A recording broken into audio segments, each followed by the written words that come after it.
Kind of Funny Live 2 is happening May 28th and 29th. It's a 2-day event. The first day is going to be a completely ridiculous stage show. What we have planned this year completely blows last year out of the water. And I don't even know how that's possible because we were really stupid last year, and this year's somehow even stupider. Day 2, it's going to be a full day of meet and greets. We're hanging out with all of us. A bunch of Rooster Teeth people are there. Funhouse people are there. Achievement Hunter. It's going to be a grand old time. There's going to be some games to play. There's going to be signings. It's exciting. It's a really fun time. There's going to be exclusive merch. Oh yeah, there's definitely going to be exclusive merch. Go to kindoffunny.com/tickets to get your tickets today. There's a couple VIP tickets still available, so make sure if you want one of those, you act fast.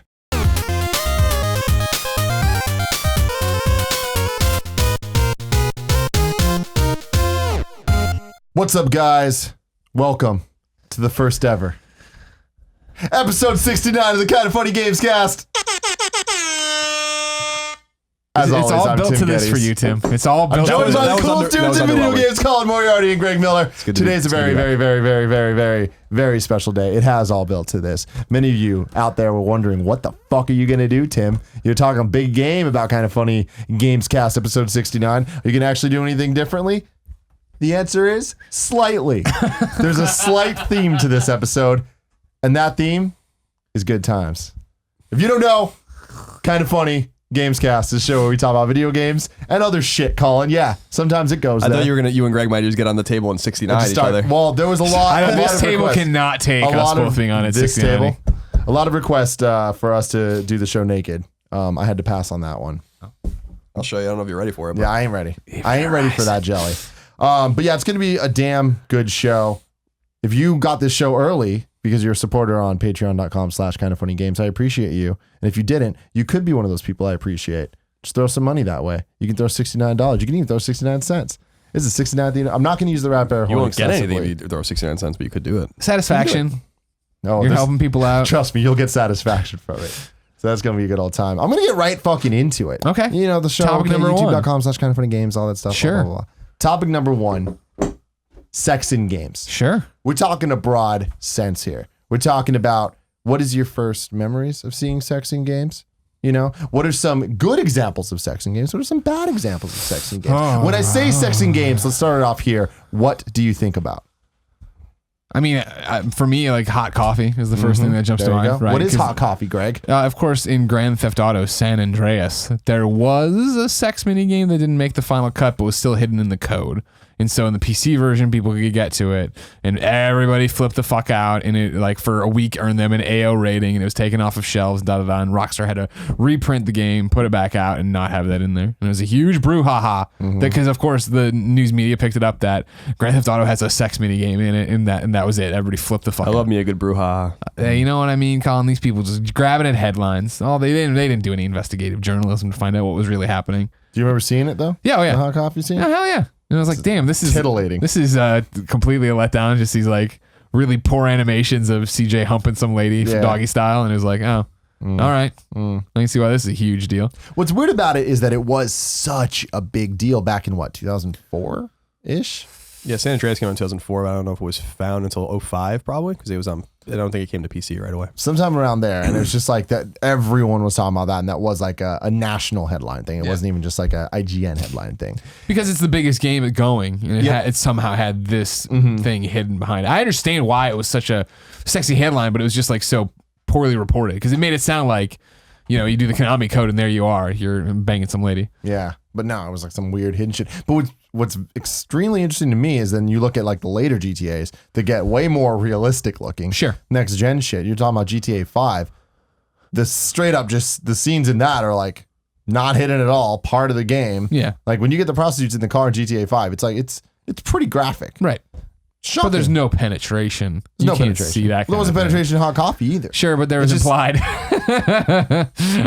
I mean, it's implied in the. I know. It's really interesting what 10 years does. Of course, you know, yeah, in terms yeah. of desensitizing people. Well, there's that, yeah. And then, Colin, I'll need your help on this. Is Mr. Retro? I want to say what is it? I'm thinking of wasn't it a Naughty Dog game, Super Nintendo or Sega, where you could put in a code and it would change the Fox logo to Naked Lady. What am I thinking of? Maybe it wasn't Naughty Dog or something. Or was They didn't make SNES games, but it could be a Genesis game like Rings of Power. Or Let me look that up because I remember that one being a big deal that there was like a secret code that you could get a Naked Lady out. I mean, there's ancient. What was it like? There are a lot of like old PC games from the 80s that were like puzzle games that would show naked ladies like in like very pixelated forms. Obviously, you had things like Leisure Suit Larry. You have super racist and sexist games like Custer's Revenge, which I think is probably the first really overt use of sexuality. Game, and a really like very offensive game for a lot of people, rightfully so. I think that in terms of, I think you kind of put these things together like implied sex. Like I think there was like implied sex to a degree in even Final Fantasy 4 and Final Fantasy 6. Or just like love, kind of like very a closeness with some characters or whatever, but you don't really see it, with sprites or whatever like that. And so I think that with, I think Grand Theft Auto probably was the like 3 into a bigger Vice City and then San Andreas even more, I think, and then 4 even more were my first real introduction of video game sex, as it were. Then it was with Mass Effect, and then it was with Uncharted. Yep. And now it's just a normal thing. Yeah, which is kind of unfortunate. I mean, like Rings of Power was correct. Rings of Power. Yeah. So I kind of feel this way in cinema too, like in movies and TV. Like I'm watching The Americans right now, and which is fine. It's a show that takes place in the 80s. It's about Soviet spies, but like it's very hypersexual, and like I don't see like I've never really seen an example in fiction of where like showing graphic sex or showing like the act as opposed to implying or whatever ever adds to the story ever. Like I can't think of a single example of like where I'm like, well, that was really needed. As opposed to like just You're showing telling them. me the sex scene in Terminator between Kyle Reese and Sarah Connor didn't bring you closer to them? It's just like I'm not trying to be a prude at all in that respect. It's just like in fiction, like I think the implication is usually way more powerful than showing it. Like a great example is I think it's Uncharted 2. Chloe and Drake, the first time they have sex, they like just show Chloe like crawling on top of her or top of him, and then like the camera pans away. And I'm like, that's like great. That tells me as much as I needed to know, as if you were showing them like rolling around for 5 minutes. It's like, well, I never really in fiction. I kind of get uncomfortable with it sometimes. Where do you come down with Mass Effect sex scenes then? Like they're cool. Like the flirtation and the figuring out who you can be with in Mass Effect is way more fun than the awkwardness of like the different camera Characters angles. Welcome to real life, Colin. The chase is always better than the actual act. But to me, like I don't see that it's penetrated gaming as much as as it has film and television. But I'm even seeing it in Americans where I'm like, this is kind of uncomfortable. Like why do I need to see this shit? Like this doesn't add to the story. And so to me, like sex is a very powerful device in fiction, but it doesn't need and it's super additive, but it doesn't need to be seen. It's the same thing of like why it's identical to the two, unless you're watching like a snuff film or something where like when someone's killed in a movie or shot or stabbed or whatever, you don't really often see it, right? Like it's often like the guy puts the gun in the head and the trigger's pulled like in The Sopranos, and then the guy like falls to the ground. It's like you don't need to see the bullet careening through his head to know what happened and to have that be like a powerful sort of device. Mm-hmm. So anyway, that's a kind of a rant, but I'm glad that it's not been as prominent in games as it has been in movie and television, because I just don't see how it adds anything. Sex is important, love is important, but seeing it is like kind of uncomfortable. Yeah, I mean, I agree with you. I think it's contextual and it can add. I think the TV show example is Game of Thrones. A lot of it is unnecessary, but I do think sometimes it does add to the context of the story and stuff. I think God of War is a good example of it's graphic and unnecessary, but like that's kind of the point. Like it's supposed to kind of make you feel a little uncomfortable just because it's like it's God sex. You know what I mean? Like it is him treating sex as if it's just fucking. It doesn't a way to matter. get red orbs. Yeah, exactly. So I think contextually it could make sense. But then there's things like BMX XXX, which was one of my first memories of sex being a real big thing in video games. That was another headline thing. Mortal Kombat in the early 90s was all about the violence, and then BMX XXX was like sex, and it's like you couldn't read a video game magazine without previews of it. That game looks so terrible. Month, and it's so bad. When you look at YouTube videos now, it's like, how is this a thing? Yeah, I just the sex sells, but it says a lot more about our society than about the games or the movie. Like I think about like you're talking about the Game of Thrones. Yeah, there are some additive sexual components to what I've seen in the first 3 seasons. I haven't watched it since, but The Tudors is a great example too. The Showtime is The Tudors, which is about Henry VIII, where it's like it's almost pornographic, and I'm like, I don't really understand. Like this isn't. He's having sex with all these women. We know that. So just allude to it. I feel like it's like almost a fictional cop out when you show it, as opposed to Like, you're wasting time. You need to waste 5 minutes or whatever. So you show like it's a graphic sex scene. And I'm like, I'm just sitting here kind of uncomfortable in my fucking chair in the movie theater, like wanting to see some actual story and some conflict or some dialogue or something like that. And so like apart from like Mass Effect and like The Witcher is a great more recent example, though it's way more tasteful apparently than it was done in Witcher and Witcher 2. Yeah. I didn't play them, but I know You don't collect the cards now. and you know, I guess that's kind of sexist. Although I don't agree with the charges that Witcher 3. Everyone's like Witcher 3 is. Did you see the Chinese Room tweet? Yeah. About the Chinese Room and the makers of Everybody's Gone on the Rapture and Dear Esther. They tweeted out when Witcher 3 when CD Projekt Red showed a picture of Cyberpunk 2077 of like a cyborg woman in like, you know, lingerie and stockings and stuff like that. And they're like, this is as sexist as we'd expect, whatever. And a lot of people were saying like, well, this is based on the source material. But I never found that the inclusion of sex made Witcher 3 sexist either. I don't think there's like very powerful women characters. Exactly. That's the big thing. I mean, So you want to level at it. In fact, you have to go in and talk about, you know, who Yennefer is, who Triss is, and what their characters are. Yeah. It's not that, you have sex with them, but that's also if you want to develop the relationship that way. So I just say that to separate that and Mass Effect, I think, on one side, and then something like Grand Theft Auto maybe on the other side, where there is like more of a sexual and sexist component to it that's really needless. But in all three cases, I don't think showing it added anything. And I'll go back to that Uncharted 2 example. I think is the most powerful. That's the one I remember. There was plenty of Mass Effect ones that worked, I felt. I remember like, and I didn't make the choice personally, but so I can't remember if it was Liara or her mother. I think it was Liara though in one, right? That you could have sex with or whatever. And it was like, it panned away and it panned past her like blue butt, right? And this is the one that got like blown out of proportion on Fox News or whatever. And then they showed it to the pundit who was arguing against it eventually like a day later. And she was like, oh, that was totally fine. I'm stupid or whatever. That one was done well. But there are the weird ones, where like, I was thinking of in 2 or 3 now they run together where on your ship you could seduce that like secretary later or whatever and like bring her up. And it wasn't like a real relationship, but she got in the shower and then my commander Shepard got in there, my fem shep got in there. It's that totally awkward of like, hey, like, you know, them trying to bring these fucking bodies together to make it happen. But then, like, I think of, it's been so long now that I don't remember it well, but I remember, at least at the time, thinking Heavy Rain did it well with Ethan and Madison. Because that was a full-on, like,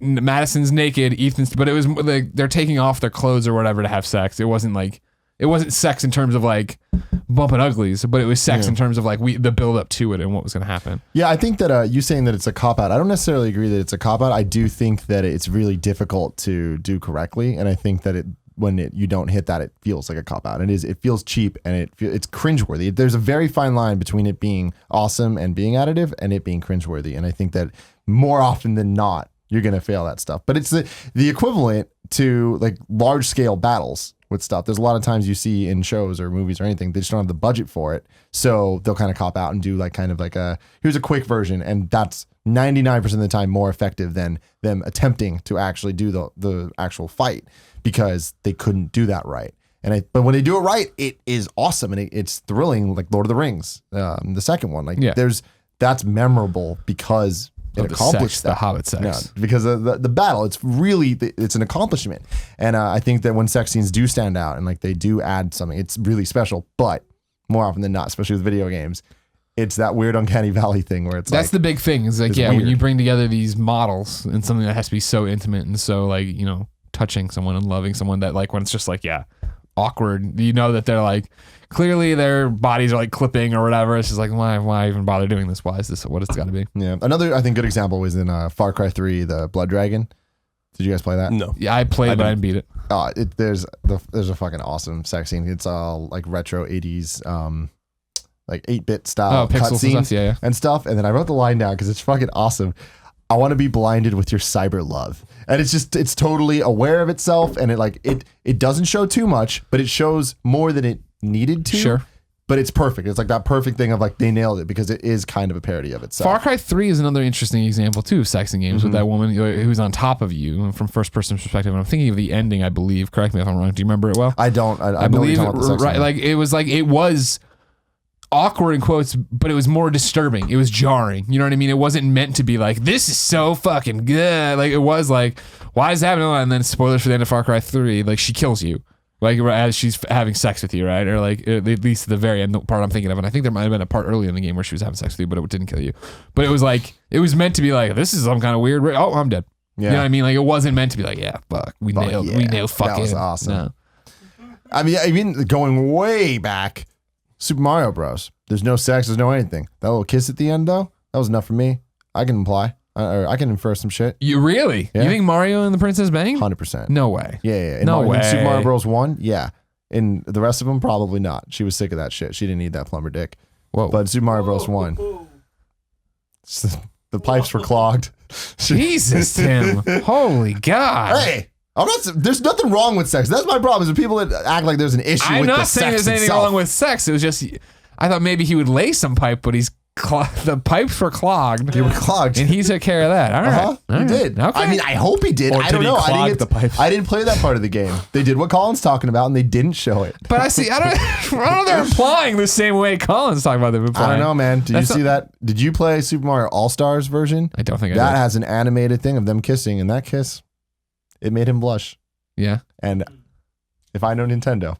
You do. Mhm. You think that led to the bumpins? Yeah. Okay. And then there was Pokemon Gold and Silver when you can make the Pokemon All right. mate. You leave them at the breeding center, and then they have the kids. Viva Pinata did sex really well. Animal husbandry, right? Where they went and then they little cute animals came out. That was fun. Mm-hmm. Yeah.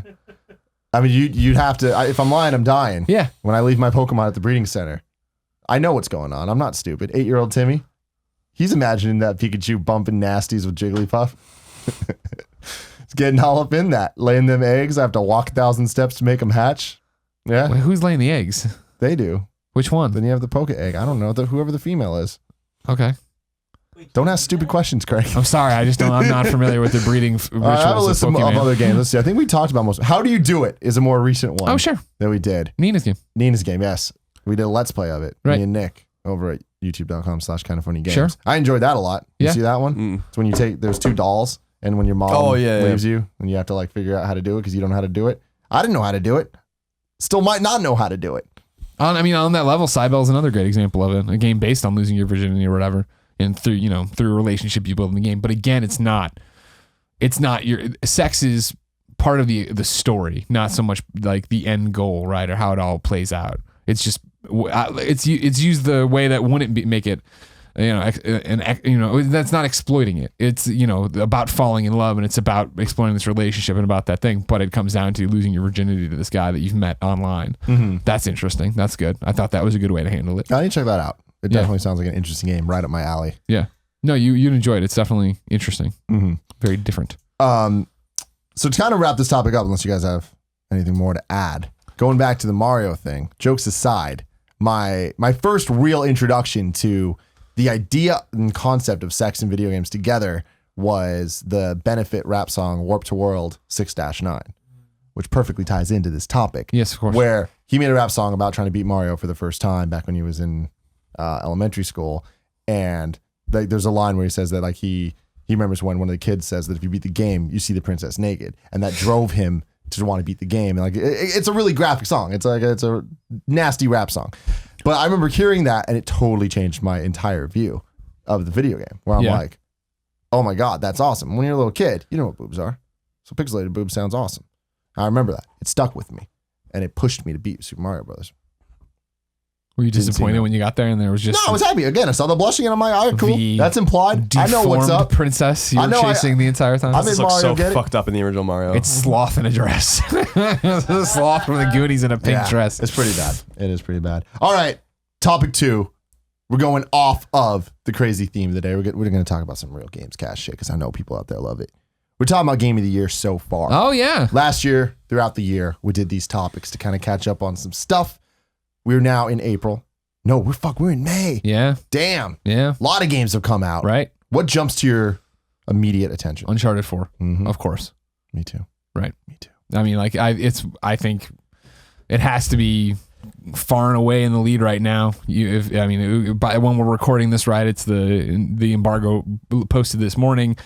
All these 5 stars, all these 10s, all these 9s, all these 8.8s. Like, people love this game, and it's clear why. Poor Lucy. It'll always be the interesting thing of, will it make it by the end of the year, right? Because again, Uncharted was obvious. Mm-hmm. It was obvious this game's going to be great. It was obvious going to be, but it all works against it by the end of the year. That, well, sure, we expected Uncharted to be great, but game Y that came from this indie studio that we didn't know and did this, that, and the other and set the world on fire. Didn't hurt The Last of Us though in 2013. Sure.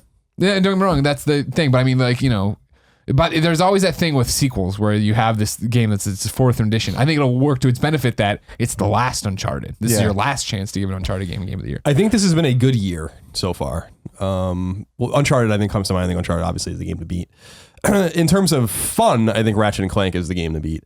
Like Ratchet and Clank, I think is a way more fun game and plays better. I actually think than Uncharted. Really? But I do think that's not. Gameplay is king typically, but I think Uncharted is really one of the examples where I'm like, is it really king in this game? I don't think so. I mean, they're the king of third-person shooters. Even Gears of War is way better. Vanquish is way better. There's a bunch of third-person shooters that are better, but that's not what we're playing Uncharted for. So I was listening to the review yesterday after because I had reviewed it with you guys. You had beaten, and you were very patient with me and waiting for me to beat it. And I beat it yesterday, and I was kind of blown away by it. At the end. And it went a different direction than I thought it was going to go. I didn't expect it. And I don't think anyone is expecting the end of the game, which I think is going to be fun for a lot of people. And I was thinking about it, and I'm like, well, this is just one of those examples where like gameplay just isn't as important as it typically is. It's totally competent, and I think above average in its gameplay. But it's just everything else in the game is so fantastic that it's very similar to The Last of Us in that respect. Like The Last of Us wasn't like an amazing game to play. It was an amazing game to experience. And I think so I think Uncharted is definitely the game to beat. And I will be shocked if anything does beat it, to be perfectly honest. Really? Yeah. Yeah, I mean, I'm right there with you guys. Obviously, it's my number one. I even Ratchet, I absolutely adore Ratchet and love Ratchet. I had way more fun playing Uncharted. And I think that it's not necessarily talking about the gameplay, but adds an experience. All of that does go out the window because it was so much fun and I couldn't stop thinking about it. Ratchet, when I was playing it, I could step away from it for a bit. Uncharted just had me totally in. And even now that it's done, even though I'm not playing it anymore, it's like all I can think about is all I want to talk to everybody about. Yeah. And I wonder how long that'll last. And the good news is I think it will last through the rest of the year. I think that this is going to be a game that we keep talking about, going back to forever in the same way we do about the other Uncharted's. Ratchet and Clank, I don't think we're going to be talking about much. No, I don't think so either. But it's funny. In this weird way, Ratchet had its hooks in me more because it was not expected that it was going to be as good as it was, and I was just like kept remarking to myself like, "Wow, this is fun! I'm having fun. Look how much fun I'm having." And Uncharted is a fun experience, but it was an experience. It was like it's like watching a movie. It's like I almost didn't want to play it sometimes. I'm like, I just wish that I could. Erin remarked to me like she's like these things, meaning the cutscenes, were like my favorite part. I'm like mine too. I wish that it's fun walking around looking for treasure and fighting in these gun battles and platforming and all that kind of stuff and grappling and whatever. But I really enjoyed just the story, and that story is fucking fantastic. Mm-hmm. So I would say Uncharted is the game to beat for sure. And then I would say Ratchet and Clank, and I would give a shout out to The Division. Division, interesting. And one awesome, I would, and they're smaller game. I give a shout out to Layers of Fear. My second in my list of game of the year right now would be Uncharted, and then it'd be Severed. Like I love Severed, right? Severed of course. was such a great package, so much fun. Mm-hmm. Severed was the same way. I feel like on paper, I shouldn't like this game. Holy shit, I'm having such a great time, and I'd put it down like I really want to fucking keep playing. I wish this plane ride wasn't ending. I wish this wasn't happening. I wish I could keep playing. Yeah, for me, that experience was Fire Emblem Fates, and I was not too excited for it just because I didn't really like the art style of the characters going into it. I was in love with Awakening so much. So when it came, I kind of wasn't anticipating it. So when it got there, I was kind of like, I'll get it when I get it. Started playing it, and I'm like, man, damn, they got me. I'm hooked. And the fact that game kept giving me more because there's 3 games to play. Yeah. It did that for me on Planes where it's just like, it never ends. There's just more and more and more. Now there's DLC coming out. I just think Fire Emblem has this very special gameplay where it's just, and especially portable, it's great where it's pick up and play. You can do one mission and you're done. And you can do another one. And it's like, you don't get lost in the same way you do with a bunch of RPGs. Like because it's more of just a tactical game. Like I just think that they do a really good job of condensing it down into bite-sized pieces that are still very substantial, and you feel like you accomplished something, and it keeps me thinking about the next time I'm coming back to play. Now you were more up on it than us. Is Firewatch on your list anymore? Yeah, I think Firewatch is definitely on the list. Yeah, for right now, in terms of this ballot. Last year when we ended the year, we did our game of the year discussion. We had 10 games each. Yeah. Firewatch would definitely be on that. I don't think it's going to leave. Interesting. And yeah, because 10's a lot. Yeah, totally. I think Firewatch, it was a great experience. And again, I said this even during the review, I didn't necessarily have fun playing it. I think it's kind of like what you're saying about Uncharted to a much lesser extent, because you still have fun playing Uncharted. I didn't really have fun playing the game, but I was so interested by it that I was compelled to keep going. And looking back at it, I love the story. And that's subjective, but it is definitely like I enjoyed it. I thought it was great. And I thought that as a story-based game, it did exactly what I needed it to, and it didn't overstay its welcome, which it very well could have. Sure. Trying to see what else we got going on. I don't know if it's number 3 because this is kind of just like a list or whatever, but I mean, Quantum Break was on there for me. I loved Quantum Break. Great fusion. Like I've said a million times on this show and talked at length about of playing a game, but watching a movie or television series or whatever you want to do, but a great narrative that I really, really had a fun time with. Yeah. I want to give a shout out to a couple games just because I'm sure we're going to get a million comments on them. These aren't our cups of tea, but like this year has been a great year for gaming so far for so many people with The Witness, XCOM 2, Stardew Valley, Hyper Light Drifter, and Dark Souls 3. Those are all games that aren't necessarily things that we're gonna play, but like it seems like people absolutely adore love all of that those. Stardew Valley, yeah. Which when apparently it comes to Vita, apparently it's coming to console now. We'll believe it when we fucking play it and get some trophies. You know what I'm saying over here? But yeah, The Witness is a great one to put on there too. Yeah, because you're exactly right. Popped it in, played it for like whatever, a couple hours, and I was like, not for me. But I see why people love it, and it's beautiful. I totally understand why people would want to be part of this, why they get into this. And Stardew Valley, yeah, that's definitely one that has my interest, but not enough for me to sit down and play it on a PC or whatever, just because I have so many other things to play and screw around with. But that's the type of game that once it gets on Vita, I want to see how interested you in. Sure, but I bet it'll only be on PS4. Okay. But if it made it to Vita, that seems like a right up your alley. Sure, no, I agree with you 100%. Thing. Yeah, it's just not there. So there are more. Yes. To discuss, I think. So. Some of these games didn't come out. Some of them didn't. Yeah, that's where it gets tricky. But right, Alien Nation's clearly going to be on that list. I haven't spent enough time with it, but I mean, the game's gonna be awesome. I mean, that's definitely gonna be on my list. Enter the Gungeon was really cool on PS4, but I you probably put it on your list. Yeah, I don't know. I put it on my list. Hitman Go definitely would be on my list on Vita. Foul Play would definitely be on my list. Interesting. And you really like Foul Play? Yeah, I think Far Cry Primal was really cool. I dumped a bunch of time into it. Saturday Morning RPG, which came to Vita and PS4 this year, but is actually an older PC game, I think would definitely be on the list. And I'm assuming you'd want to give, even though you haven't touched it yet, Shadow Complex Remastered. Yeah, I mean, obviously. Yeah, that's probably going to be... I don't know that I can resist Shadow Complex Remastered. So, so there are a lot of... No, it's a very good I feel like there's been a lot of good games, even great games, but amazing Game of the Year games. It's like, what would I give nods to? Yeah, exactly. I mean, for me, Amplitude, I would totally give it. Sure. That was on my list last year because technically for, not Patreon backers, Kickstarter backers, they got it the week before the year ended in 2015, but it was the first week of 2016. So I'm going to count it, and it's definitely going to be on the list. I spent so much time in that game, and it is just perfection. I'll allow it. Yeah, Firewatch, Digimon Story, Cyber Sleuth, not going to be on my list. It's cool. People really like it. It was a little too grindy for me, and it was just way too long. It's fun. It's cool. It's not what I'm looking for in a game. Unravel. No way. You didn't like Unravel? No, totally. It was like, what is going on? Why is this super hot? I played through it on PC. Hot. It's now on Xbox One. Xbox One. I loved it. I love it because it's short. We did that Let's Play. I loved it too, but I need to sit down. I got my Xbox One version. I haven't sat down to play it because it's short, isn't it? It's very short. Okay. And it's one of those games I would definitely put on my list. I think it's a lot of fun, and it's is there a reason to replay it or anything like that? I mean, and I'm not like saying length justifies purchases. Replaying isn't so much my thing. Yeah. So like I would never replay it. But it's great. But I also would never replay Portal, and I absolutely love Portal. Sure, that's good. I think that they're similar in the sense that like it's a great experience through, and then you think about it a lot afterwards. Gotcha. Bravely Second. Again, I haven't played it. Have you given the Bravely series a try? No, people that said I'd love it because it's class-based, job-based. But no, that would require me to play 3DS, and I don't even know where my 3DS is at this point. Twilight Princess HD came out. Cool.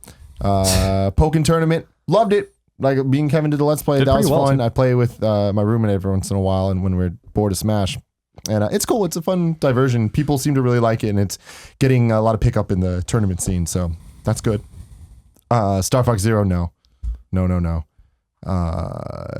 Walking Dead Michonne. No way. Yeah, cool. Is episode 3 out? Yep. And you beat it? Yep. Man. It was the inverse where it was like episode 1 was fine. Oh, episode 2 was episode 3 is fine. You know what I mean? Party Hard. Yeah. Came out on PC last year. It's now on PS4. That game is awesome. Yeah, It's that game is really cool. Yeah, it's a really, fun. really cool game. Yeah. That's it. That's my list. I'm sure we're going to miss something. But I feel like there's definitely a consensus. Uncharted 3 or 4 is miles away. And that's what's going going to be fascinating to see what happens in the fall and what actually makes it out this year and where all that goes. And if Persona 5 gets out this year, what does Final Fantasy end up doing? Yeah. Is Horizon going to hit this year? Persona. It's coming out in the fall in Japan, right? I assume that they're September 15th in Japan. I love it. Right? Yeah. I love it. That's so awesome. Talk It's so shit, get shot. So bold. I really still think that Persona in a way is going to eat Final Fantasy's lunch. I don't think that it's going to eat its lunch in terms of sales. It's going to sell very well. I'll bet that it's going to score way higher on Metacritic though. So I think it'll be a bigger critical hit. The game looks fucking awesome. Yeah. I was like, did you watch the trailer? Oh yeah, hell yeah. Like it's so stylish. So I'm really, really stoked about that. And I'm not a Persona fan. I just think that it's so refreshing to see something that's different. You know, that's not a boy band running around in a car, and that's not the Tales series. That's not Tales either. Like I'm a huge Tales fan, but it's kind of getting very samey now. I wish they'd kind of go away for a little while now. It's like 15 of them. It's like, okay, they're great games. I love them, but that last one was left much to be desired. So that was really cool news to see that or whatever. But what I was going to say is my takeaway right now is that we were recently talking on PS I Love You about kind of the dearth of PS4 exclusives, like AAA exclusives that are really worthwhile. And in terms of like AAA exclusives, so I love Resogun and all the Housemarque stuff, but I mean in terms of like you go into a store and you spend $60 or $40 because Ratchet's a AAA game. Bloodborne was really the only one that was like really, really amazing, I think, to a lot of people. And I think Infamous and Killzone were kind of on a pillar below that, and then everything else like Knack and The Order and everything, everyone can kind of take or leave. And it's so funny that within a 3-week period or so, or less than a month, Ratchet and Uncharted are coming out, which are basically the first and second best AAA exclusives on the console. And so my takeaway is that PS4 is finally getting its games. I mean, those two games alone justified my PS4 entirely. Not that I didn't have great experiences before, but in terms of like exclusive shit, it's done. It's like that is totally worth the investment because they are amazing. Yeah, it's really cool. It's cool to see. I didn't really expect it. I knew that Uncharted was going to be awesome. I didn't know Ratchet was going to be as awesome as it was, but both kind of exceeded my expectations in their own way. Uncharted definitely exceeded my expectations because I was kind of tempered down a little bit on it, but it, by the time I beat it, I was like really quite high on it. I wish I could almost do our review again because I think I would be a little less critical of it. But good news, you can. There's a spoiler cast that we're recording right after this. So live on Monday. So I mean, Uncharted's a must-play game, and I like thinking about the games that are coming out for the rest of the year. I really do think it's going to be very hard to beat it. I mean, you figure in terms of big budget stuff, what would you be looking at? You'd be looking at Doom. You'd be looking at Gears. You'd be looking Doom's not going to do it. Though. I know. Right. I'm not saying. Don't get me wrong. This is not me saying. I hope it does. That'd be awesome if Doom beat Uncharted, but I just can't imagine that's going to happen. Doom, Gears, Horizon. If it doesn't get pushed. Yeah, Horizon. I don't think it's going to make it. Gears. I think is going to be a competitor. You have your big guns like Call of Duty. I mean, you might get a new Battlefield. Titanfall might come out. So there are some games that are coming out. Final Fantasy might be great. Persona might be great. I think they're both probably going to be great. What are the chances of the Amy Hennig Star Wars game coming out this year? No. Oh, no. No way. Do you think so? That's a next year game? Do you think we'll hear about it at E3 at all? I would say it's even announced next year, maybe not even released next year. Yeah. You figure next year's going to be Mass Effect. Another EA space game. And granted, different things. Star Wars is Star Wars, but... Yeah, I don't know that game's even close to being ready.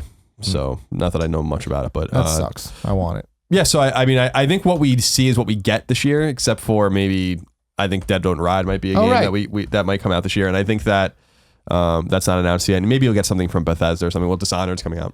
Yeah. No Zelda, so great. So I mean, I think there's going to be a great game. I mean, Mirror's Edge. People are going to like Deus Ex is coming out. People, I mean, these are their game. Homefront, I think is going to be really good. They're games that people are going to enjoy, but I don't know that. Uncharted 4 is a once, twice, maybe 3 in a generation kind of game. I think. It's very similar to The Last of Us and Uncharted 3 and Uncharted 2. So what does a game have to do to beat it? Yeah. I mean, it would have to be something that comes out of, I think, independent. It would have to be like your Gone Homes or whatever. Your journeys. Like, I think that it is going to require some small developer. You don't know what you're getting. And then all of a sudden you're like, holy shit, this just rocked me. And then everyone's talking about that. Yep. Cool. Too big to fail, they call it. Too big. Like Enron. To fail. Like Enron, yes. Enron was too big to fail. That's true. Topic 3 comes from Yasir Madhour from Patreon. He says, your video game shame list, all console generations. Great/famous games you've never played, but you know you should have. And now given your involvement in the industry. Oh, what? And the opposite, games you wish you had never played. Those are two very different things. So I think he's Let's saying, stick with the shame list. Yeah. Stick with the shame list. So what games haven't you played? I like Right. the console generation thing. Okay. So where do you want to start? Start I at want the to start beginning. on NES Yeah. because we don't need the stuff before that. Unless you think we do, Colin. I mean, I think there are must-play games in that period, but I think that there are. Well, no, there are. Miss Pac-Man. I think if you haven't played Miss Pac-Man, you're a fool. Galaga, Space Invaders. But they're so old now that I don't know that you necessarily Dig Dug and Cubert and stuff. I mean, these are foundational games. Right. They're very important games that you should absolutely play. I mean, you really have some homework to do if you've not played those classic games. But I do agree with you that I think things start on the NES. What are we counting by played? Beat, tried, dip your toe in the water? Where are we at? I mean, I think he's talking about beat, but I think that if we tried to play it, I think that if we gave it the shot, it counts. Okay. Because we tried. Because I've never if we're starting with NES, that era, of course, then I think the original Legend of Zelda. But I've played it. I've never beaten it. I've never gone away through it, but I've played it. I've run around the overworld map and done stuff. And I don't think you need to beat that game if you give it at least the shot to understand. Sure, exactly. How it plays and stuff. The funny thing is I don't know that there's anything in that era that I didn't play. Like on the NES. That matters. Yeah. Master System is a different story. I didn't play almost anything on Master System. Well, there's some games like and again I've played these games, but I just don't remember them. The Alex Kidd and what one Miracle Roll. Yeah, what's Wonder? Is there Wonder Boy? Is that the same Wonder? I know you're talking about. They were kind of like seminal Master System games and Genesis games because another one just came out recently. Of Wonder Boy. I think it's Wonder Boy or something. I think you're right. There's a whole bunch of Genesis games I didn't play, but that's Genesis is other shit, right? Master System. I mean, again, I said this a long time. I didn't even know Master System was a thing until later. So it's like I missed out on all of those. I think you're fine. Don't worry. Unless there was ports and stuff on other systems that I might have just played. But in terms of NES games, being a Sega kid, there's tons of NES. I mean, I miss so much NES stuff and SNES stuff. Like those are huge holes in my repertoire. Mm-hmm. So I mean, that's the thing is like I've played Super Mario obviously, but have I beaten Super Mario Brothers? I don't know. Probably not. I don't know where I would have done that. Oh man, sat down and done the original Super Mario Brothers. You gotta do that. Yeah, I mean, beating a game is a different story. If the story is beating a game, then I never played, and then I never beat even a lot of Nintendo kind of stuff like the Star Fox games. None of them. Oh really? Yeah, none of them. No, not even 64. I think Adventure is the only one I beat. You beat Adventure? Yeah. Like a lot of Donkey Kong games, like Donkey Kong Country 1, I think I beat, and I don't think I beat. You didn't the beat other 2? No, I don't think I beat. Oh my them. god! These are like rentals. I wasn't really into platformers at that point, so it was like SNES to me was. I was talking about this on our AMA recently. Like if you're talking about beating games, and I guess that's what he's talking about, then like there's a lot of games that I didn't beat. Mm-hmm. There are a lot of games I did. There are a fucking shit ton of games I beat. Yeah. I never beat Metroid, but I played it enough. The original Metroid? The first It's a Metroid. fantastic game. It's fucking hard. hard as hell. That game's really hard. Yeah, I couldn't handle it. And Mega Man, none of them. Yeah, I mean, to me on NES, for instance, the must-play games are like the 3 Mario games, 6 Mega Man games, 3 Castlevania games, 3 Ninja Gaiden games, the Dragon Warrior games, all 4 of those. I never beat any. I never beat the Dragon Warrior, never beat Ninja Gaiden, never beat Castlevania. See, I'll go as far as to say I don't think I ever played a Ninja Gaiden. Oh my god, those games are fucking awesome. Saw it, obviously, but like that was always something you saw at a friend's house before you put in Mario. They're impossibly hard, but I mean they're not impossible. They're ridiculous. Yeah. And then you have DuckTales, like a lot of the Capcom games, Chippendales, all the first party stuff. Okay, going all the way up to like Star Tropics and stuff like that. Yeah. But there are even like later games like Yoshi's Cookie and shit. I don't even know what the fuck that game is. That's not must play. But fuck that. But that was like so late. I mean, I had an SNES for like 3 years when that game came out. I don't even know what that was. It was dumb. This game is. But yeah, I mean, like if we're talking about beating games, like there's a shit ton of games I didn't beat because like you're a kid. Yeah, and like you just want to move on. And to me it was like so for every Ocarina of Time or Majora's Mask that I obviously beat the shit out of. I mean, there were games on N64 I like just fucked around with and I never beat. I wasn't really even into the N64 that much. So it was I was so into role-playing games in the 90s that though I beat a lot of those kinds of games, even the really obscure like Quintet shit and stuff like that on SNES or and then on PS1. I mean, I had so many games on the PS1 that were, and I think if you looked at my catalog of games, and they're somewhere at my mom's house, I think you'd see like 90. I probably have like 50 plus PS1 games, and you would see 40 of them are RPGs probably, and then I have like the occasional like Metal Gear Solid or Tenchu or something like that, or Bushido Blade. But Yeah, I wish I connected with RPGs earlier. I would, or especially JRPGs or whatever. Just in the fact of like Final Fantasy, I have no lineage with, right? Just because it never looked interesting. When I try 7, even people tell me how great it was, it just never worked for me, never clicked for me. And I wish I cared more about it. I cared period about those. it was a value proposition. I understood. Again, I don't agree with that value proposition anymore now that I have money. But when you're a kid and you are scrounging money together by games and stuff like that, it's like, well, I gravitated towards that. I'm like, this game takes for fucking ever. Yeah. To beat. That's awesome. And it is. It's all as long as you like it. Yeah. Like now there are shit fucking JRPGs. I mean, I remember Saga Frontier being like one of the worst games I'd ever played. Beyond the Beyond, which was we had a copy of that from the podcast on PS1, is a terrible fucking game. You know, like terrible. I remember I bought that in 1997. I was in 7th or 8th grade, and it was like the 3rd or 4th PS1 game I'd ever bought. I had Final Fantasy 7, Castlevania, and I think like I said, a few more at that point, like Private the Rap, I had like Tomb Raider and stuff like that. But I remember buying that game and like, this game sucks. And that was like one of my first like kind of letdowns where I'm like, I bought this game used too, so I couldn't return it, and I still have it. Yeah. So it doesn't always work out that way. You don't always want to spend time. But when you have time as a kid, and you know, I didn't have a job yet. I was in 7th or 8th grade. All I did was play hockey and go to school, and you had a lot of time. So I think I connected with JRPGs because they're great, but I also think I connected with them because, you know, you can beat these platformers in 5, 6, 7 hours. Some of these platformers were, especially in the N64 and PS1 era, were really short. Yeah. And those were rentals, you know. Yeah. To me. Yeah, the Final Fantasy thing is funny to me because I've played, I think, all of them, at least a couple hours, but I never, the earliest one I beat was 6. I never beat any of the ones before that. I got really far in 4, but I never. 4's so good. 4's so good, but I got lost. I stopped playing, and then I 5 got is lost. good. 5 is really good too. Never really played too much of 5, and then 1 and 2 were so early that like they're different. The port on PS1 was a little weird, but not as bad as Chrono Trigger's port, which was fucking awful. Oh no, but Origins. Origins was 1 and 2. Anthology, I think, was Chrono Trigger. And Chrono 6. Trigger Chrono Trigger and 4, and then 5 and 6 was Anthology. What did we say the other one was? Origins, Anthology, and Chronicles, I think, was the other one. Chronicles. That's right. Yeah. I think Chronicles was 4 and Chrono Trigger. I think Anthology was 5 and 6, and then Origins was 1 and 2. And Origins came out late. Origins was like out in 2000. Like it was 2003. Time. Yeah. That was the last PS1 game I bought. So yeah, to me it was like those games were really special. But when I think about actually like where my huge blind spot is, it's not even really so much in console gaming. I mean, I have massive blind spots in Genesis. I have massive blind spots in Xbox and Xbox 360 and Xbox One. Do you play the Phantasy Star games? Yes. But not all the way through. So the original Phantasy Star is a Master System game, and I think I played a ROM of that like a long time ago, and I think they ported it to PS3, maybe on the Genesis collection, but I don't know about that for sure. 2 I played when I was a kid, and then I played it on Wii.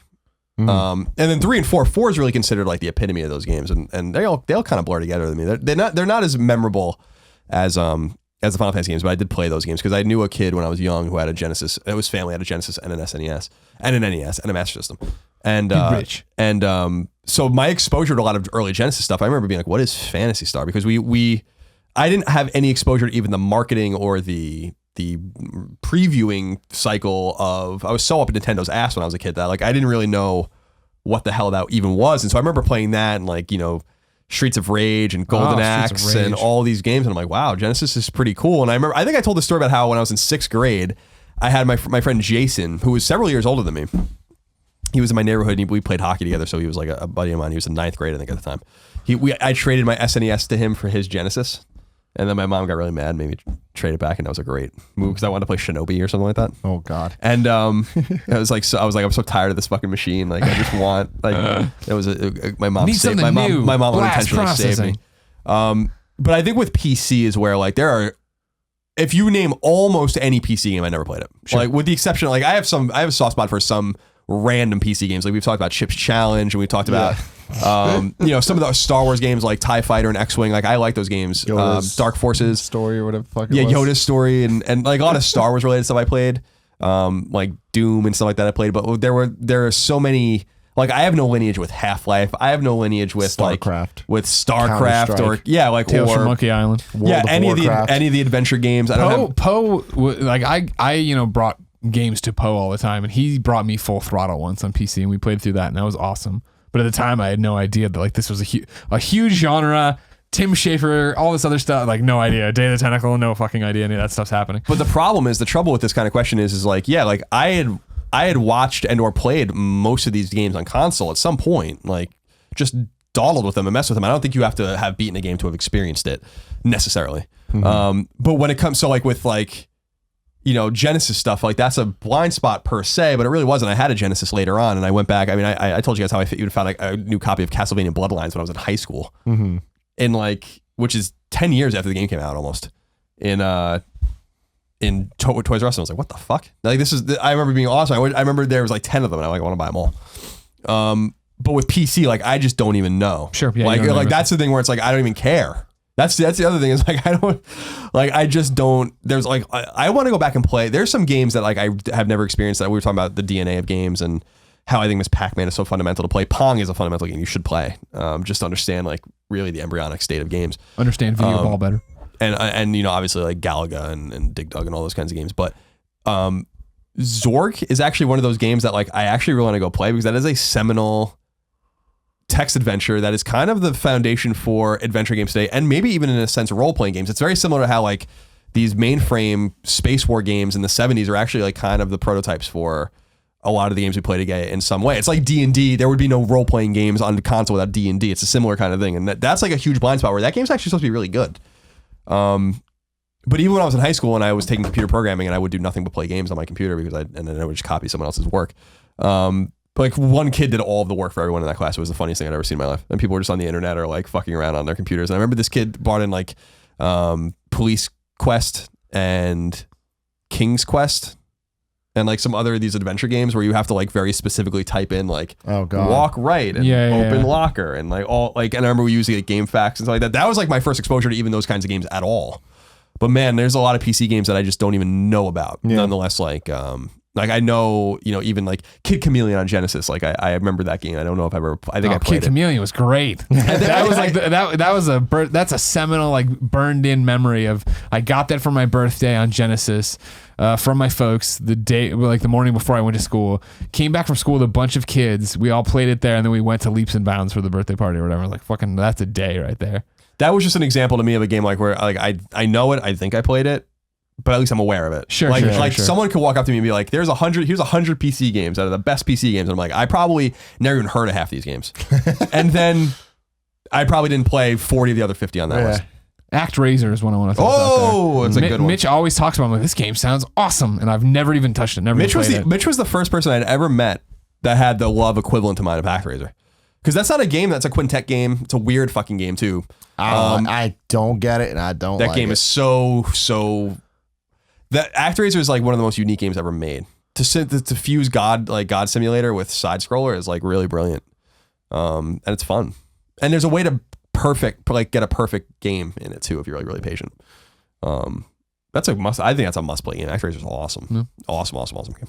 I'm still just shocked that you haven't beat a Star Fox or Donkey Kong Country 2. I would love to do something where sitting with you specifically with Donkey Kong Country 2 because that game the design is just so next level. It's so good for a platformer, and it's not in the challenge way of Mega Man. It's just more in the sense of it really, to me, defined the idea of exploration and the way that they use the bananas and stuff to lead you to secrets or to make you think and learn how the game's design works to tell you where to find secrets. It's awesome. It reminds me of Super Metroid or Super Mario Bros. In the way like I learned something from playing that game. And also Yoshi's Island. I would love to actually see. I would love to Super Mario World 2. Yes. Oh, that game sucks, dude. No, I hate that fucking game. I remember. No, a lot of people do love that game. Like I remember Mark Ryan had a real affinity for that game too. One of my favorite games of all time. And I was so like, good. I remember renting it. I think I rented it. I don't think I ever owned it. And I was like, what? Like I was so excited. I'm like, why is this so different and weird? I don't want this. Awesome. This isn't what I want. Mario World again. Yeah, I was like, I just want Mario World with 8 new worlds. That's all I wanted. What you doing, we waited Miyamoto? so long for that shit. Yeah, so I don't know. Yeah, so Star Fox, like I played them. I don't remember ever beating them though. And I think there's probably when I really sit down and think about it, there's probably a lot of games like that for everybody. Because there's always, but I don't know. Like I don't like consequential games. I just don't know. I was playing a lot of random shit on the N64 though. And Star Fox 64 is the only Star Fox you have to beat. Like the rest of them, like the Super Nintendo one, it's fine. If you play it, you get what it is. And like, all the rest of them are definitely like, only if you like 64, you'll find things you kind of like about. I don't think I ever played a Star Fox game after Adventure, which You was didn't need Dinosaur to. Planet, right? Dinosaur Planet became Adventure. Right. So yeah, that was There the was last Star one. Fox Assault, which was the GameCube one, which was 20% awesome and 80% garbage. Yeah, I didn't play that one. I didn't play any of the DS or GBA or any of that kind of stuff ones. I just remember buying that just because I used a jar of coins I had saved and went to Coinstar And you're like, and dumped fuck them all it. in, and then I bought Star Fox. Star Adventure Fox with it. Adventures. What's up, Crystal? A fucking idiot. Yeah, my biggest blind spot is definitely, I've said this before, but the last generation, like the PS3, Xbox 360 generation, I just didn't play too much. I beat a bunch of the games, but yeah, like the Arkham games, never my thing. I tried playing Arkham Asylum and it just didn't grab me. You're getting your second chance soon with that HD collection. Yeah, we'll see. What about Bioshock? Yeah. Bioshock, I love Bioshock 1. Again, though, never beat it. Like I got really far. The ending's kind of fucked up. Probably 80% through, and then I just stopped, walked away, and did other things. Not that it's not amazing, because that game I would put up there as like a holy shit, this game's incredible. That's on the level. That game's on the level for sure. Yeah. And then the Mass Effects I never got into. Well, Yeah. Yeah, it's fascinating because like last generation would be my most comprehensive knowledge base probably. But I think that's because of when Good you job. guys were Oh, sure. professionally. Yeah, and yeah. I think it's because of where I was Sure. professionally at that time. Like that was when I was in college. That's when I was like working fucking my ass off Yeah. for, and it really was, I don't have time to do this I hear because you. I hear it's you. either play games or, make videos. And I had to make the videos. yeah. I mean, I feel the same way about. I've thought about in the past, like GameCube, PS2. Xbox era was probably my least comprehensive, except for GameCube. For some reason, I just went out of my way to like just play GameCube all the time, except for that one year where I wasn't really playing games. You loved it because it had a handle. But PS2, PS2, I kind of got over pretty quickly. Like I had got it when it launched in October 2000, and by 2003 or so, I wasn't really even playing it anymore. I was Dude, just that like, was the lifeblood. That PS2. But so like that was probably my and I had an Xbox, but I just played like 5 games on it over and over again. So was the zombie. So did everybody. So it was KOTOR. it was KOTOR and then Halo and Jade Empire. Splinter Cell. Rainbow Six and all that kind of stuff. So, so I feel that way about. I can sympathize with you because that's when I was in college and I just had other priorities. But the GameCube I made time for. Good. As you should have.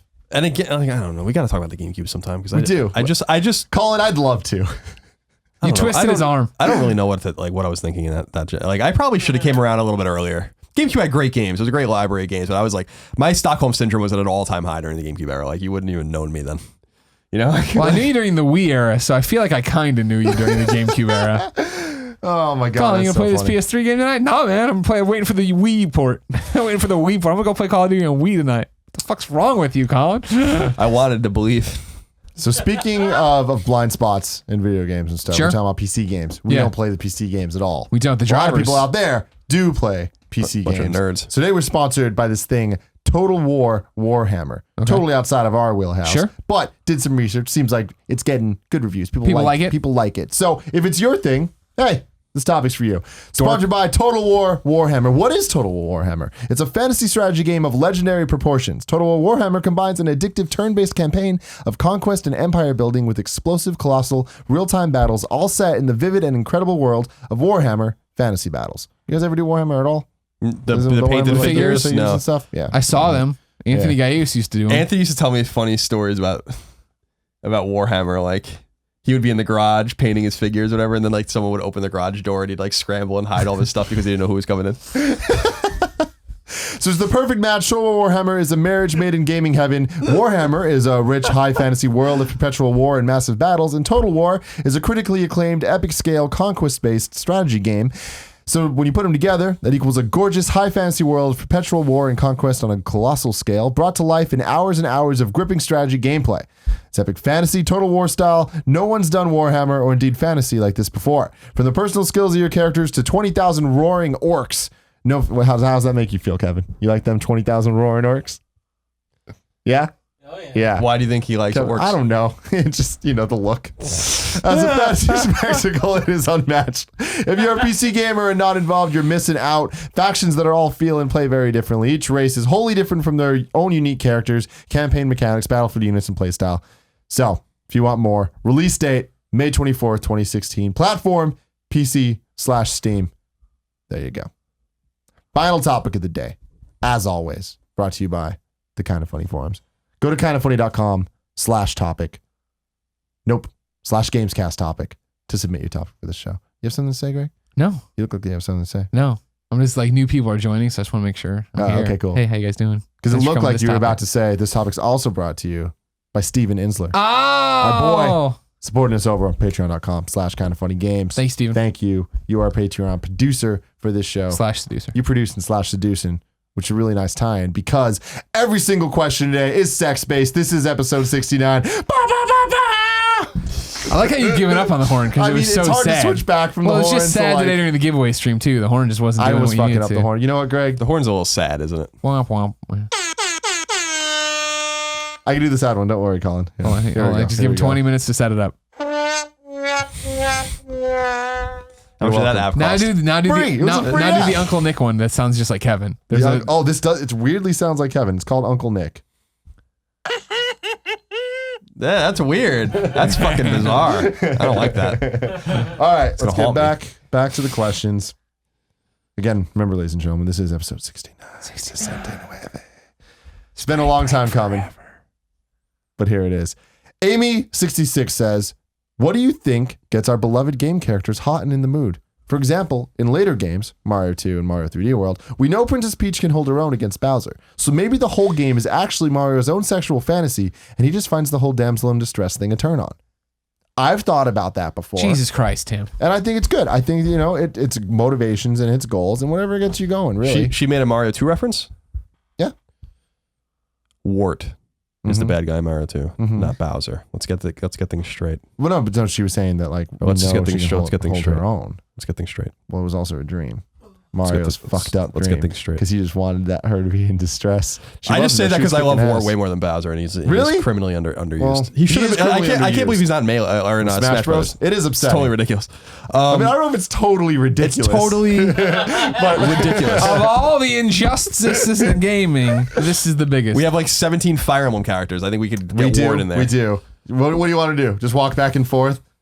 Just freaking, that's it? It would be cool if he had his own Shooting stage with the bubbles. horns, like the horns and like the vegetables and all that kind of stuff. Yeah. I think it's pretty No, easy to do. it is. It was a little crown on and his I'm doofy looking upset face. that Mario 2 never got like a proper spiritual successor. It kind of did in Super Princess Peach on the DS. Oh yeah, I never played that game. But that was a super toned down version. You're playing with her emotions. That was really weird. Oh yeah, sexist. don't laugh. Yeah, I was gonna say, don't people feel like that game was really sexist? It was extremely sexist. What happened? So it was the kind of the gameplay style of Super Mario 2. You're Okay. picking up the tournament, Sure. turn-ups and all that stuff. And it's like heart based. But the gimmick of it was that to get past certain levels and shit, you need to have different emotions. So she'd get angry or she would get sad or she would be excited or happy or whatever. And it's like, Okay. it was like, she's a woman, so she has emotions. And it's like, all right, that's well, what's the Nintendo. problem? Don't do that. I'm only kidding. No, I think I don't know. It's an interesting question. I think like Drake obviously gets off on murdering people and getting away with it. That's 100% He correct. totally gets off I on think that. it is. He ain't fucking anybody. That's always the thing. He could him and Elena, him and Chloe. They could be on these ventures having the sex after they kill a bunch of people. They don't. The one reference we were talking about earlier, right? Chloe and him getting it on. That was in the beginning of Uncharted 2. That was her trying to sell him on this proposition that Flynn was giving them. I'm assuming he's banging it out, Greg. In If between- I was Drake, I'd make that happen. I know you would, but that's why you're not Drake. But if Drake could do it better than I ever could, I know that for damn sure. well, that's for sure. Yeah, of Yeah. course. Dr. Light and Dr. Wily get off on watching their robots kill each other. Sure. For sure. They You know, won't that's stop. good. You know what? I'm actually going to skip ahead because that is a great segue there where I'm going to scroll down to find this thing. Hold on. I'm gonna stare at the camera while you do it. Keep staring. Give him the sexy stare. Oh, here we go. Spara57 says, what are some of the featured bosses of the upcoming game, Mega Man 69? And what powers does Mega Man get from them? Colin, I feel like this is right up your... Mega Man 69. Boner Man. Boner Man and Boner Jam Man, I think, are two different. They're brothers. I don't know. What do you think? I mean, I feel like Dildo was my first Dildo go. Man. Dildo Yeah. Man. He threw, Yeah. Why are you're Kevin? You're shaking your head at me. That's Man. Lube Man. fuck. That is Oh, good. shit. Okay, cool. That is good. Sliding from Lube Man. Boner Man and Boner Jam Man. Ejaculation Man. Goatsy Man. Goatsy Man. Yeah. Damn. You know what his final attack is? Yeah. What is it? He opens it up, He just opens it up. sucks him in, opens it up, sucks him in. Butthole Man. Yeah. Gotta have a butthole man. You gotta have a butthole, man. You're making solid points, Colin. Yeah. I like it. Okay. I like Lube Man though. That was well thought out. Pound Man. hard punch. You never go hard punch. Kink Man could be good. Kink? Yeah, yeah, and then you have like all Leather whips? all the whips and chains and okay. stuff. And Yeah. BDSM The man, gimp I guess. mask. Yeah. Would you be into this, Colin? Would you play Mega Man I'll play 69? any Mega Man game at this point. Get in a Fune on the phone. Get a Kickstarter going. Hey, Spider-Man. Hey, says, Spider-Man. if there was a video game where you play as the producer / seducer, Nick Scarpino Oh, himself, what kind of game would it be? Catherine, like Sure, that would make sense. But yeah, bad dreams about all the things he's doing wrong. but rather than moving the blocks, you'd be climbing because he's part of the climbing community. okay. You'd be climbing stuff, but it's one of those where it wouldn't even be. You had to get up there without hurting your back. So like, there's all these weird things to do, and like if you go, you start to see like his arm's gonna get all bad, his shoulder's gonna give out or whatever. So you have to do some yoga before you go up there, or talk about doing some yoga before you go up there. There's that. Like instead of hanging out at the bar in Catherine, they're hanging out at Starbucks, of course. Man, Catherine's, that's great. You really nailed it because it has all the fucked up Nickisms and it has the climbing. That was good. Yeah. That was damn There's good. also the constant. So okay, here's what it is. You have to climb the wall as fast as possible in the dream, of course, but you have to do it without hurting yourself, right? Or you'll fall down and do it. But you also it's timed and it's up until you have to go to the bathroom. Like there's a meter counting down to you having to use the restroom. Because that's Nick's life. Yeah, it's the race against the rest. How many times is he going to go to the bathroom during Civil War tonight? Oh, man. Daniel Freitas doesn't even have a question. He was one of those people I was speaking of earlier. He says, all I want from episode 69 is just the three of them sitting there naked, making nothing but 69 jokes. Make it happen. I still say it would have been great if you and Tim and Greg just 69'd each other out on this table. I'm just saying, I don't think this All table could take options it. are on the table. It's true. It's awkward that your dad's calling you right now. Yeah. Hey, Dad, just talking about 69 other dudes on the table. Should I love take my life. shirt I off? love that this is what I get to do. Just sit with you guys and talk about bullshit video game sex just because it's episode 69. Exodus 69. Oh, man. Javier Bonet 1027 says, greetings, gentlemen. Are there any moments in video games that have gotten you in the mood? Have you ever been turned on by certain characters in games? My example is Chloe from the Uncharted franchise. You guys are awesome, and I love you very much. I love you. I don't know that I necessarily have ever been like, oh, man, I'm watching this and now I'm in the mood. That's happened with movies, for sure. TV shows, for sure. I don't think a game's ever gotten me in the mood. Okay. Have I been attracted to game characters? Yeah, that's kind of what they're made for, right? Like, I mean, when at times, like when they're being sexualized in that way, it is to evoke a reaction, and that reaction's from in my pants. Whoa, okay. I don't think a game's ever gotten me hard. Well, I want that. No, definitely not. I think it set me on the path to being hard. I go back to that the Mass Effect thing. What? That's a bridge too far for the 69ing episode we're talking about. Goatsy Man, all this other shit. But back to that Mass Effect reference with the assistant or whatever in the shower. Like that was hot. Do you remember the scene? Because it was like she went. I forgot what the conversation was, but then it was like she went into the shower, and then like Shepard just sits in a chair. Like watches from a while and like while she's getting naked in the shower, and then Shepard just goes in the shower. So I'm like, damn, that's a hot fucking scene. Yeah. And of course I was in love with Madison Page in Heavy Rain. Of course I'm in love currently with Elena Fisher. Makes sense. Yeah, that does make sense. But they don't just give me rock hard raging boners every time I see them. You know? I mean, I never. So like I said, never got a boner from a game. But when I was a little kid, I mean, I was tantalized by the idea of sexuality. So I remember Candy Kong from Donkey Kong Country. She was created exactly for this reason. When you look at her, it's like there's these big old bazookas hanging out and shit. You're like Donkey Kong sitting there like with his bananas and stuff, and it's like, you mean your dick? That's what it is. It's a metaphor for your dick. The 90s were a different time. They were a different time. They were extreme. Remember, we're talking 7-year-old little Timmy here, not knowing what the fuck's going on, and I'm seeing this monkey, and I'm just like, what are those pixelated things on her chest?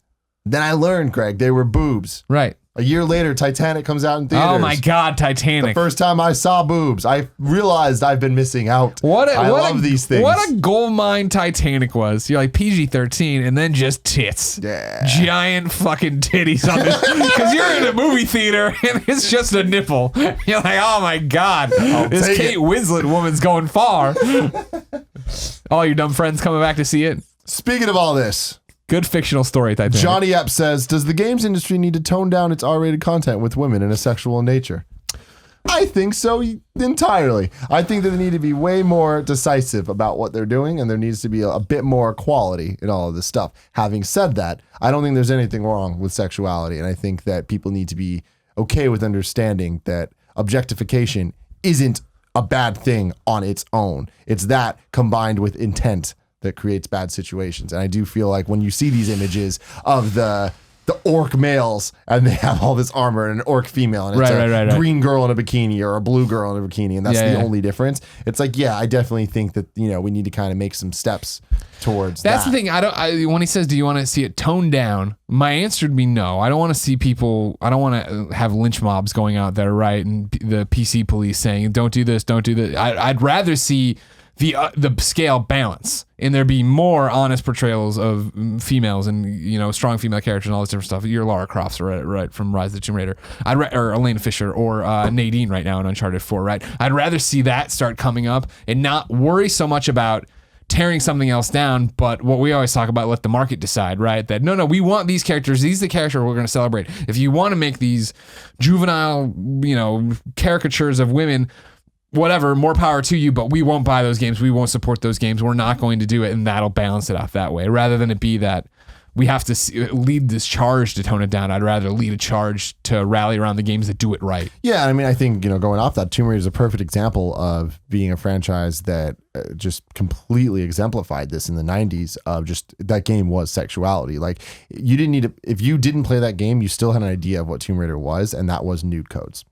You know, sure, but it was more than that. Don't get me wrong, it was. But I'm talking about to the mainstream user, like to my mom. See, okay. My mom thought Tomb Raider was the game with the nude code and didn't even have it. Now, see, here the thing, Tomb Raider's a really interesting one, and I'm with you because that, again, like I got Tomb Raider 2, so Tomb Raider 1, I'm on my PC, I barely ran it or whatever, but I do remember nude codes and all this stuff, and oh my god, look at her chest, But keep in mind, and this is coming hot off the heels of when I went and hosted that PAX panel, right, about 20 years of Lara Croft, like. She was I forget what year it was or whatever, but on the Times list of most influential people who didn't exist, like in the top 10 and da-da-da. It wasn't that, I think now it's so easy to look back and be like, oh my God, look at how they portrayed her chest or this, that, or the other, the nude codes. But it was empowerment. She was a strong female character that was scantily clad or whatever and had unrealistic proportions, but a strong female character who female gamers or just females did connect with and did see something in and did get inspired by. I think it's really easy to throw the baby out of the bathwater and be like, well, she was her short shorts or skimpy top or huge tits that you are like, she was clearly, it didn't matter, when I think really, for all that said, she did more good than bad. I think she inspired more than she tore things down. Yeah, I mean, I do think that needed to happen in order to get where we're at now. You look at the modern Tomb Raiders, and it's a totally the right way to handle the whole thing. I do think that they're like, women empowerment and sexuality are not like on the same scale where it's like, if it's sexual, they're not empowered, because that's total bullshit. Like, women can have sex with whatever the fuck they want. You know what I mean?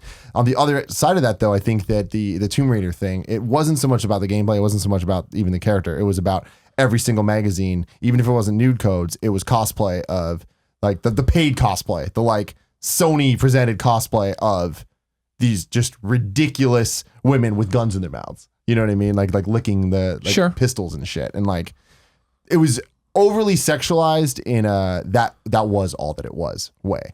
Like, I think that Lara Croft in the 90s did represent that. And I think the movie, look at the movies, you know, like that was like, what about them? They're bad. Angelina Jolie's in them. Yeah. You're saying that it was an excuse to sexualize her? I think that they were, especially compared to nowadays with how things are, I think that you can't compare nowadays. But I mean, that's what I'm doing. I'm just saying that like the Tomb Raider now compared to then, it's like, I think that now's the right way to handle it. Well, sure, but I mean, that's everything aging up and, you know, the benefit of hindsight and growing up or whatever. There's this great skit I was watching on the internet last night. Sadly, I can't remember what YouTube channel I was on, but it was, no, I wish. It was a really funny idea. We should have done it. It was The Sandlot in 2016. Oh my God. And it was the part where, like, you know, the jocks roll up and the Sandlot kids come out and they also go back and forth insulting. And the one kid goes, "You play baseball like a girl." And everyone's like, whoa. Like, why they got to make it about gender? Not. And they went back and forth, like putting him down. Yeah. It was really, really good. I love that. J Dolar says sexiest 8 or 16-bit character of all time. I feel like the easy answer is Samus. I was gonna say, but right? I wasn't into it. She looked weird. She looked really weird. Because of the suit, or when she was out of the suit for the Flash? When she was out of the suit. Okay. It was like, I'm not into that. That's not my cup I'm of not tea. into that. No, that weird little pink bathing suit. Not my color. It wasn't flattering on her. You like pink? I do, but not on that portrayal of Samus. Okay. For sure. Okay. I'll allow it. Samus later, like in Zero Mission. Yeah. Like then they nailed it. They got somewhere good. I think fighting games kind of do it right. That generation of fighting games, like when you're talking about the like Mai from Final Fight, or not Final Fight, from Fatal Fury. You know what I'm talking about? She was good. Nailed it there. Then Street Fighter, Chun-Li, Cammy, Sure. whatever. And those overly sexualized, absolutely. But I mean, if you're talking about overly sexualized 16-bit characters, Sure. I think fighting is where you're at. Felicia from Darkstalkers, Sonya Blade, Mortal Kombat. It's really the fighting games. Because the fighting games had diverse casts. Splinter in Ninja Turtles.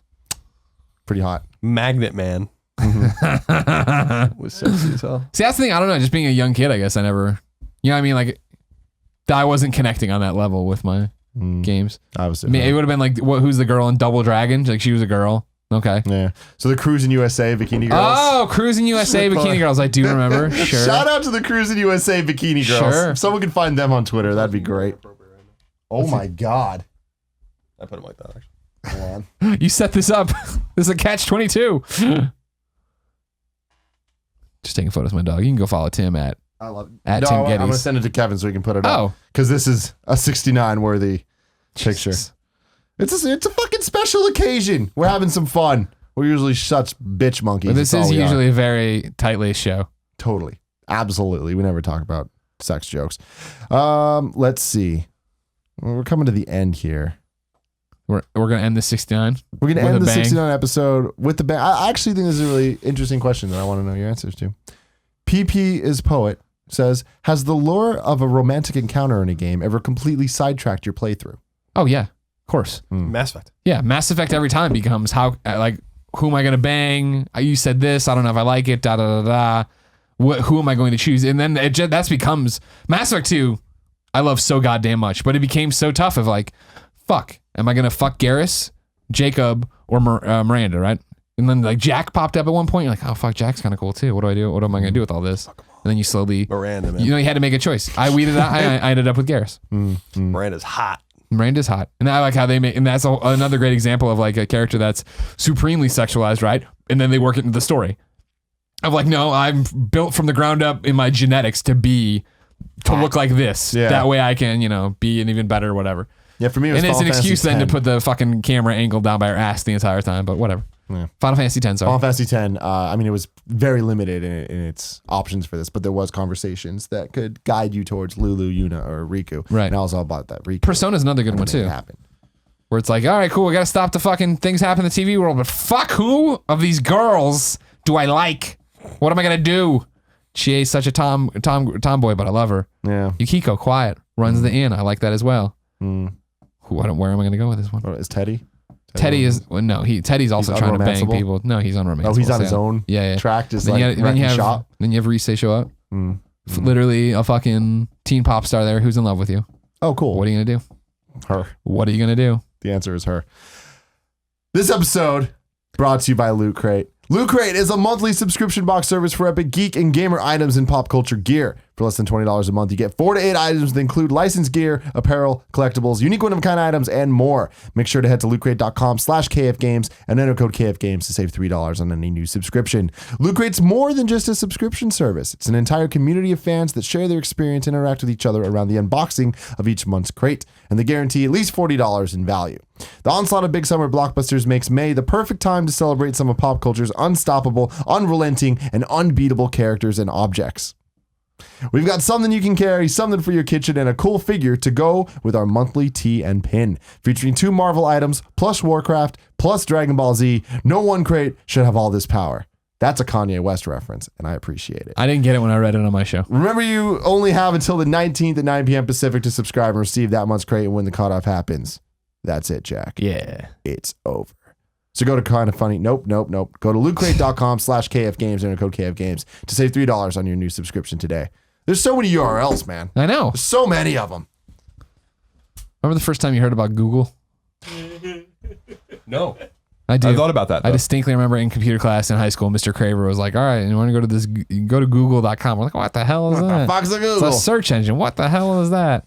Thank you so much for joining us for this very, very special event. I'm upset because we're out of podcast. Except for P.S. I Love You. Will Tim Gettys make an appearance on episode 69? He might have to. I'm inviting myself on the show. We'll figure it out. I need to talk louder. Is the gate cutting me off? No, I don't like you whispering. It's getting dangerously close, Tim. Till next time. I love you. Come to Kind of Funny Live. Kindoffunny.com We'll talk /tickets. sex stuff. Whoa. Also, watch Love and Sex stuff every Monday, 9 a.m. YouTube.com/kindoffunny.